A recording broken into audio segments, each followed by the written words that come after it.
প্রিয় ছাত্রছাত্রী, শিক্ষাবিজ্ঞান একাদশ শ্রেণী 2024 সালের নতুন সিলেবাসের সেমিস্টার 1-এর প্রশ্নপত্রের যে সিরিজটা চলছে তার আজকে পার্ট 2 গ্রুপ এ বিভাগের ইউনিট 1 যে প্রথম চ্যাপ্টার আছে তার আজকে পার্ট 2 কিছু প্রশ্ন রয়েছে। বিগত 10টি প্রশ্নের আগের একটা ভিডিও রয়েছে, সেটা যারা যদি প্রয়োজন হয় সেটা তোমরা দেখে নেবে। তো আজকে 11 নম্বর প্রশ্ন থেকে আমি বলছি, শিক্ষার সর্বাধুনিক মতবাদটি কি? উত্তর মানবতাবাদ। 12 প্রাচীন ভারতের শিক্ষা কেমন ছিল? উত্তর ধর্মকেন্দ্রিক।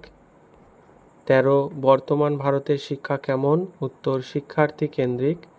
14 আধুনিক শিক্ষার জনক কে? উত্তর রুশো। 15 জাতীয় শিক্ষানীতি কত সালে পরিকল্পনা করা হয়? উত্তর 1986 সালে।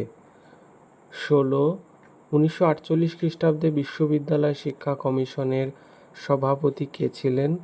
উত্তর ডক্টর সর্বপল্লী রাধাকৃষ্ণন। 17 অদ্বৈতবাদের জনক কে? উত্তর শ্রী চৈতন্য। 18 রিপাবলিক গ্রন্থের লেখক কে? উত্তর প্লেটো।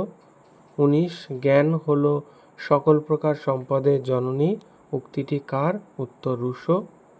20 শিশুকেন্দ্রিক শিক্ষার প্রবক্তা কে? উত্তর রুশো।